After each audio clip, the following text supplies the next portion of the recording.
मेरे YouTube channel happiness secret से जुड़े हुए मेरे साथियों नमस्कार। मैं डॉक्टर सुधीर शर्मा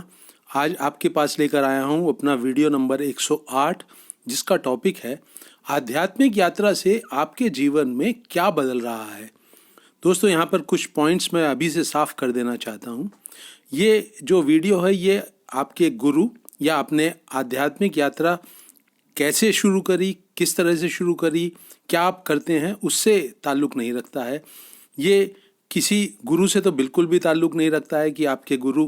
किस ढंग से क्या आपके जीवन में डाल रहे हैं, क्या आपके साथ शेयर करते हैं। इस वीडियो को बनाने का मेरा उद्देश्य ये है कि ये जो आप आध्यात्मिक यात्रा कर रहे हो, ये जो आपकी अंदर की एक अपने मन को जानने समझने की एक यात्रा है, दुनिया को, ज़िंदगी को समझने की एक जो यात्रा है, इसमें चलते हुए आपके जीवन में क्या बदलाव आ रहा है, आपने ग्रहण क्या किया है, किस तरह से आपका जीवन बदला है। कुछ इन पॉइंट्स को फोकस करते हुए आज का वीडियो मैंने ये बनाया है और मुझे उम्मीद है कि आप मेरी बात को अच्छी तरह से समझ गए होंगे कि ये जो वीडियो का विषय है ये आपके जीवन में जो बदलाव आ रहा है, आप जो ग्रहण कर रहे हैं अपनी स्पिरिचुअल जर्नी से, आध्यात्मिक यात्रा से, उसको लेकर है। तो दोस्तों, सबसे पहले इस बात के ऊपर नज़र डालते हैं कि कोई भी इंसान अपने जीवन में आध्यात्मिक यात्रा को, इनवर्ड जर्नी को शुरू क्यों करता है। ये थोड़ा समझने जैसा है, क्योंकि पूरे संसार में किसी न किसी रूप में हर इंसान अपने जीवन की क्वालिटी को बेहतर बनाने के लिए अपने जो उसके संस्कार मिले हुए हैं उससे प्रभावित होकर एक अंदर की जर्नी, एक इनवर्ड यात्रा करता है। आप उसे आध्यात्मिक यात्रा भी कह सकते हैं, आप उसे धार्मिक यात्रा भी कह सकते हैं, लेकिन ये पूरे संसार में ही देखने को मिलता है कि हमेशा से इंसान की एक खोज रही है, एक ढूंढ रही है। तो आफ्टर ऑल किस लिए हम लोग इस इनवर्ड जर्नी पे, आध्यात्मिक यात्रा पे चलते हैं। बहुत से लोगों का ये मानना है दोस्तों कि इसमें जो हमारी जीन्स हैं, जो हमें वंशानुगत क्वालिटीज़ मिलती हैं, उनका बहुत महत्वपूर्ण रोल होता है। मतलब ये कि अगर आपकी जीन्स में आध्यात्मिक यात्रा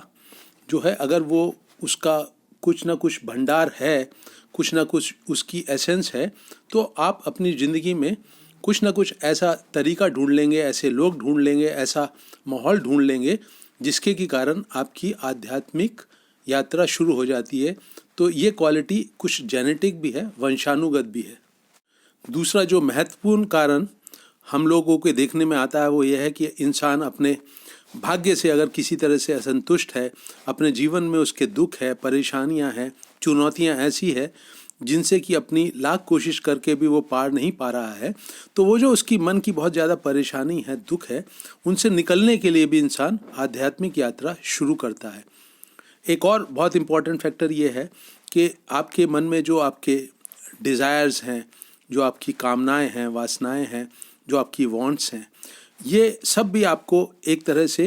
आध्यात्मिक यात्रा करवा सकती हैं। क्योंकि आपको ऐसा लगता है कि अगर आध्यात्मिक यात्रा हमने करी, अपने किसी गुरु से जुड़े, अगर हम धार्मिक हो गए, तो हमारी ये जो मन की इच्छाएं हैं, जितनी भी चुनौतियां हमारे रास्ते में आ रही हैं, अपनी इच्छाओं को पूरा करने में, वो दूर हो जाएंगी और हम अपना मन वांछित जो फल है उसको पाने में सफल रहेंगे। तो ये दूसरा फैक्टर है जिसके के कारण लोग आध्यात्मिक यात्रा को शुरू करते हैं। बहुत बारी दोस्तों ऐसा होता है कि आप किसी व्यक्ति के कांटेक्ट में आते हैं और उस व्यक्ति के जो उसका स्वभाव होता है वो आपके दिल को छू जाता है। आप उससे पूछते हैं, आप उससे दोस्ती बढ़ाते हैं, तो आपको पता लगता है कि वो एक आध्यात्मिक यात्रा पे निकला हुआ है, किसी भी माध्यम से, किसी गुरु के माध्यम से, किसी किताब के माध्यम से, किसी मंत्र के माध्यम से, किसी पूजा पाठ के माध्यम से। तो आप भी प्रभावित हो जाते हैं, आप भी उसके जैसे व्यक्तित्व को चाहते हैं। तो अपने व्यक्तित्व में बदलाव लाने के लिए किसी को गुस्सा छोड़ना है, किसी को चिंताएं छोड़नी है, किसी के स्वभाव में बहुत ज़्यादा बिटरनेस है, कड़वाहट है, कोई बहुत जल्दी हर्ट हो जाता है, किसी में कॉन्फिडेंस की कमी है, तो अपने व्यक्तित्व में परिवर्तन लाने के लिए भी इंसान किसी न किसी रूप में किसी इंसान से प्रभावित होकर, किसी टीचर, गुरु से प्रभावित होकर भी आध्यात्मिक यात्रा शुरू कर सकता है। मेरा एक इंसान से बहुत करीबी रिश्ता था। बचपन में हमने उनको देखा, तो वो जो इंसान है उनको अचानक एक धुन सवार हो गई कि उनको पावर्स चाहिए, मन की पावर्स चाहिए। तो वो आध्यात्मिक यात्रा पर निकले, हठ योग किया, योगा किया, बहुत सारे गुरुओं से मिले, तो कभी कभी इंसान की जो दौड़ होती है वो आध्यात्मिक पावर्स की होती है। आप इवेंट्स को, ज़िंदगी में अन्य लोगों को, उनके मन को कंट्रोल करना चाहते हैं, तो ये जो बहुत सारी सिद्धियां होती हैं, इनकी जो भूख होती है अंदर, इनकी जो एक लालसा होती है, वो भी इंसान को कभी कभी आध्यात्मिक यात्रा के ऊपर भेज सकती है। आप लोग कारण तो और भी ढूंढ सकते हैं, अपनी ज़िंदगी में देखेंगे, अपने करीबी लोगों की ज़िंदगी में देखेंगे जो कि इनवर्ड जर्नी के ऊपर चल रहे हैं, जो कि स्पिरिचुअल जर्नी के ऊपर चल रहे हैं, तो आप पाएंगे कि हर एक का कोई ना कोई मोटिव है, कोई ना कोई लक्ष्य है, कोई ना कोई गोल है, कोई ना कोई उसकी मांग है, जिसे पूरा करने के लिए वो अपनी आध्यात्मिक यात्रा को शुरू करता है और उस पर निरंतर चलता रहता है। तो आइए अब दोस्तों ज़रा मैं अपनी समझ आपके साथ शेयर करता हूँ कि मेरी नज़रों में, मेरी समझ से, मेरे देखे आध्यात्मिक यात्रा जो है उससे इंसान के जीवन में क्या बदलाव अवश्य आने चाहिए। तो उन बदलावों की हम बात करेंगे जो कि मेरी समझ से, मेरे देखे इम्पॉर्टेंट बदलाव हैं, जो कि आध्यात्मिक यात्रा से धीरे धीरे जो है इंसान के पूरे व्यक्तित्व में उनको दिखना ही चाहिए उस बदलाव को। तो मेरी नज़रों में दोस्तों जो आध्यात्मिक यात्रा सबसे इम्पॉर्टेंट बदलाव किसी भी इंसान के अंदर लानी चाहिए वो यह है कि वो एक अपना जैसा वो इंसान था उससे एक बेहतर इंसान की क्वालिटीज़, गुण उसके अंदर अवश्य आने चाहिए। इसको आप ऐसे भी कह सकते हैं कि वो इंसान ज़्यादा संवेदनशील हो जाना चाहिए, लोगों के सुख दुख को उसको समझना आना चाहिए, वो उसमें कुछ कर सके या ना कर सके, लेकिन उसकी सेंसिटिविटी इतनी होनी चाहिए कि लोगों के दुख दर्द को, उनकी पीड़ा को वो समझ सके। तो एक बेटर ह्यूमन बीइंग बनना, एक ज़्यादा नेक दिल, ज़्यादा अच्छा इंसान बनना आध्यात्मिक यात्रा से अवश्य आना चाहिए। उसकी समझदारी भी ऐसी होनी चाहिए कि वो समाज से किसी तरह की टकराहट में ना रहे। वो ये बात नहीं है कि वो अन्याय को सहन करेगा, लेकिन वो जो बहुत सारे मुद्दे होते हैं, पॉलिटिकल पार्टीज़ को लेके लोग आपस में टकराते हैं, लोग बाग धर्म को लेकर टकराते हैं, लोग बाग छोटी छोटी बातों के ऊपर एक दूसरे से जो टकराते हैं, तो इस कारण से जो समाज के साथ टकराहट शुरू हो जाती है। आध्यात्मिक यात्रा का मुझे लगता है कि ये एक बहुत इम्पॉर्टेंट बदलाव इंसान के अंदर आना चाहिए कि जो सोसाइटी के साथ उसका टकराव है, जो एक खाम खा का टकराव है, आपका कुछ लेना देना नहीं है, फिर भी आप किसी के प्रति अपने मन में वैर भाव पाल लेते हैं, तो इस तरह का टकराव जो है वो इंसान के व्यक्तित्व में से कम होता चला जाना चाहिए। व्यक्तिगत तौर से दोस्तों आध्यात्मिक यात्रा के कारण आपका जो ऊर्जा का लेवल है, एनर्जी का लेवल है, ये अवश्य बढ़ना चाहिए। ये वैसे वाला एनर्जी का लेवल नहीं बढ़ता है जो कि एक बहुत ही जो एम्बिशियस आदमी होता है, जो कि बहुत ज़िंदगी की उठापटक में बिल्कुल सिर तक डूबा हुआ है, वैसे वाली हम बदलाव की बात नहीं कर रहे हैं। बहुत बारी इंसान जब आपसी टकराव में जीता है, जब चुनौतियों का सामना करते हुए बहुत ज़्यादा स्वार्थी हो जाता है, तो उसके अंदर भी बहुत अच्छा एनर्जी लेवल देखने को मिलता है। पर हम उस तरह की बात नहीं कर रहे। एक अच्छे इंसान का जो हाई एनर्जी लेवल होता है, जिस कारण से उसकी काम करने की जो क्षमता है, एक्शन लेने की जो क्षमता है, वो जो एफिशिएंसी है, कार्यकुशलता, वो बहुत बढ़नी चाहिए। ज़्यादा अच्छा एनर्जी लेवल, ज़्यादा कार्यकुशलता। एक और बहुत इम्पॉर्टेंट पॉइंट इसी से जुड़ा हुआ ये है कि इस इंसान की अपनी जो रिश्ते हैं, वो जो समाज में किसी भी रूप में है, बहुत निकट के रिश्ते हैं, थोड़े दूर के रिश्ते हैं, ऑफिस के रिश्ते हैं, इन सब रिश्तों की समझ उसके अंदर अवश्य आध्यात्मिक यात्रा के कारण बढ़नी चाहिए। और ये समझ कब बढ़ेगी दोस्तों? ये समझ तभी बढ़ेगी दोस्तों जब आप अपने मन के काम करने की जो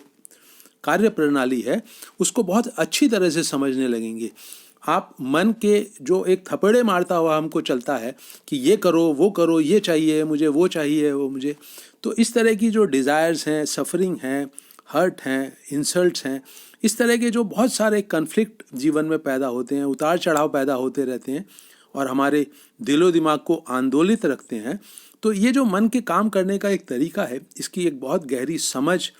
आध्यात्मिक यात्रा के कारण आपके जीवन में अवश्य आनी चाहिए। एक और बहुत महत्वपूर्ण पॉइंट जो कि आध्यात्मिक यात्रा से, स्पिरिचुअल जर्नी से किसी के भी इंसान के व्यक्तित्व में ज़रूर पैदा होना चाहिए, वो यह है कि वो जो हम जो इस ग्रह के ऊपर रहते हैं, पृथ्वी के ऊपर रहते हैं, जो भी हमारा माहौल है, जो भी हमारा शहर है, जो भी हमारा देश है, पूरा संसार है, इसमें जितने भी जो जीवन के भिन्न भिन्न रूप हैं उनके साथ एक बहुत हार्मनी होनी चाहिए, एक बहुत अच्छा रिश्ता होना चाहिए, जिसमें हर एक इंसान को ही नहीं, पेड़ पौधों को, हमारे वातावरण को, हमारे जो अन्य जीव जंतु हमारे साथ इस ग्रह को शेयर कर रहे हैं, इन सब को फलने फूलने का मौका अवश्य मिलना चाहिए। इंसान को अपने स्वार्थ के हाथों मजबूर होकर कुछ ऐसा शोषण नहीं करना चाहिए अपने रिसोर्सेज का कि वो इस ग्रह को अपनी आने वाली जनरेशन के लिए बर्बाद कर दे, उसको बहुत गरीब बना दे, जिससे कि जो लाइफ की क्वालिटी है आने वाली जनरेशन्स की वो बहुत ज़्यादा ख़राब हो जाए। तो इस मामले में ये एक बहुत इम्पॉर्टेंट पॉइंट है कि आप एक बेहतर इंसान बने और जो आपके चारों तरफ जीवन के भिन्न भिन्न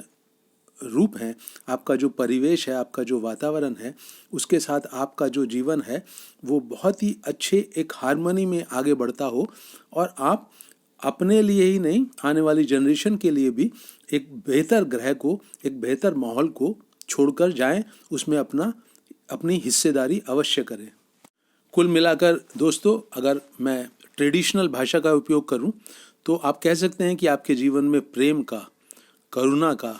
केयर का,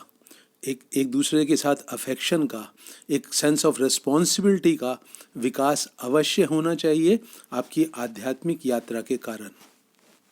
तो दोस्तों, अब समय आ गया है कि हम इस बात के ऊपर चर्चा करें कि ये जो आध्यात्मिक विकास के हमने बहुत सारे पॉइंट्स समझे हैं कि आपके व्यक्तित्व में जो भी इंसान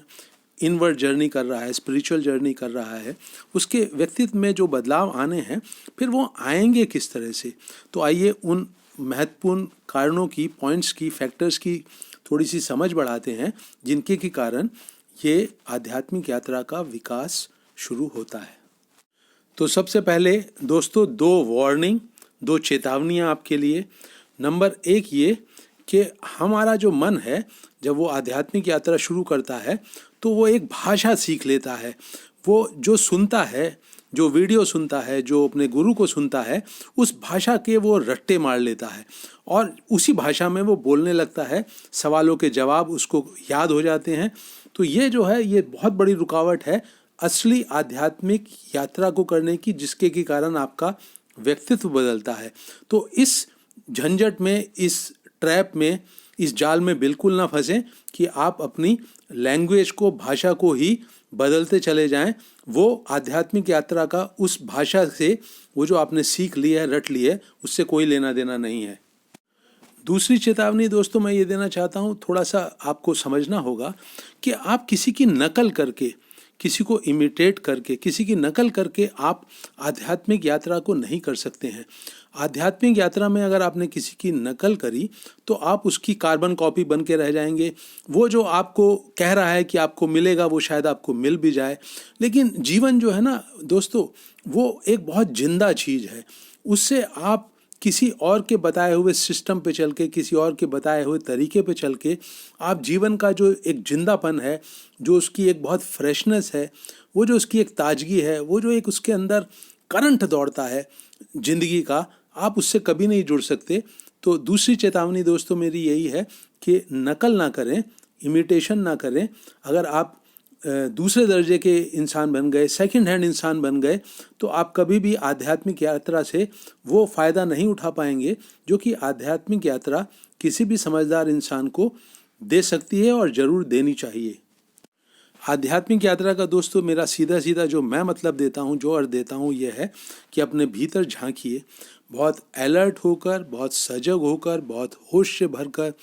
पूरी अटेंशन और अवेयरनेस के साथ अपने भीतर झांकिए। ये अटेंशन और अवेयरनेस का गुण आपके पास है। अपने भीतर झांकिए, देखिए वहाँ पर क्या चल रहा है, अपने चारों तरफ का जो आपका माहौल है उसके ऊपर बहुत अटेंशन से, बहुत अवेयरनेस के साथ ध्यानपूर्वक वहाँ देखिए कि ज़िंदगी की कौन कौन सी हलचल वहाँ चल रही हैं। तो आप पाएंगे कि धीरे धीरे आपके आँखों में, आपके कान में, आपके काम करने की, एक्शन की एफिशिएंसी में एक बदलाव आने लगेगा। कैसे आता है ये बदलाव, जरा इसको समझते हैं। आपने देखा ही होगा कि जब कोई आप कठिन काम करते हैं, मान लीजिए कि आपको एक बहुत ही बिजी जिस पे ट्रैफिक है उस सड़क को क्रॉस करना है, तो आप अलर्ट होते हैं ना, अटेंशन में होते हैं ना पूरी की तरह से, तो इस कारण से आप सड़क को सकुशल क्रॉस कर लेते हैं। तो यही एक वो पॉइंटर है, आपको इसी बात को ध्यान में रख के अपने जीवन को आगे बढ़ाना है कि आपकी अवेयरनेस, आपका होश, आपकी सजगता, और उसमें भी बहुत अच्छी एनर्जी अवेयरनेस के ऊपर जाती हुई, तो वो आप अपने बाहर के जो भी आपके चारों तरफ चल रहा है, आपके जो मन में चल रहा है, उसके ऊपर लगा कर रखें अपने ध्यान को, अपनी सजगता को, अपने होश को। तो धीरे धीरे आप अपने मन के काम करने के तरीके को समझने लगेंगे। मामला दोस्तों कोई नॉलेज को ग्रहण करने का नहीं है, कोई अपने नए नए अनुभव ग्रहण करने का नहीं है। सारा का सारा मामला आध्यात्मिक यात्रा का ये है कि आप कितने होशो हवास से भरकर अपने भीतर झांकने में सफल होते हैं, कितने होशो हवास से भीतर आप अपने सुनने में सफल होते हैं, आपके मन की क्या आवाज़ क्या कह रही है, बाहर की दुनिया में भी क्या दिख रहा है, क्या सुन रहे हैं आप जो भी काम करें उसमें अपना पूरा का पूरा जो अटेंशन है, होश है, सजगता है, सतर्कता है, इसको पूरी ताकत से, पूरी ईमानदारी से, पूरे जोश और उत्साह के साथ जोड़ दें, तो आप पाएंगे कि धीरे धीरे आपको अपने रिश्तों की समझ, अपने मन के काम करने की समझ बढ़ती जाती है। और यही आध्यात्मिक यात्रा का वो गुण है, वो माइलस्टोन है जो आपके व्यक्तित्व में, आपके जीवन में, आपके रिश्तों में सब जगह बदलाव लाने लगेगा। कुछ ज़रूरी बातें जो दोस्तों आप लोगों को ध्यान में रखनी है। मन जब भी कहे कि बात मेरी समझ में आ गई है और किसी सिद्धांत को पकड़ ले, किसी इंसाइट को पकड़ ले, तो फ़ौरन उसको विदा कर दीजिए। ये बहुत ज़रूरी होता है कि मन अगर कुछ भी पकड़ लेगा तो वो जो पूरा जीवन आपके सामने चल रहा है अपने जिंदापन में, फिर उसके साथ नहीं जुड़ पाएगा अटेंशन से, अवेयरनेस से, सजगता से। तो कोई भी अनुभव आपके जीवन में आए उसे विदा करें। कोई भी नॉलेज आपने अपने मन में बिठा ली है कि ये बहुत महत्वपूर्ण है, उसको विदा करते चलें, जिससे कि आपकी आंखें जो हैं, आपके कान जो हैं, वो वही सुने, वही देखें जो इस पल में आपके चारों तरफ भीतर और बाहर चल रहा है। अगर संक्षेप में मैं अपनी बात कहना चाहूँ तो यही कहूँगा जो हमेशा कहता हूँ कि अभी और यहीं के संसार में आप पूरी सजगता से, पूरी अवेयरनेस से, पूरी अटेंशन से जुड़े रहें। यही आध्यात्मिक यात्रा का अच्छा और करेक्ट रूप है। इसी पे आगे बढ़ते रहिए। आप जीवन में अपने व्यक्तित्व को, अपने जीवन को, अपने रिश्तों को बदलने में अवश्य सफल हो जाएंगे। आध्यात्मिक यात्रा से जुड़े हुए अन्य जो पहलू हैं उन पर भी मैं आने वाले समय में वीडियो बनाता रहूँगा। इस वीडियो को मैं दोस्तों यहीं रोक रहा हूँ। अगर आपके कोई कमेंट्स हों, कोई सजेशंस हों तो उनको कमेंट सेक्शन में अवश्य लिखें। मेरे YouTube चैनल हैप्पीनेस सीक्रेट को अगर आपने सब्सक्राइब नहीं किया है तो अवश्य उसे करें। वीडियो को लाइक भी करें, शेयर भी करें। इस वीडियो को अंत तक वॉच करने के लिए दोस्तों आप सबका बहुत बहुत धन्यवाद।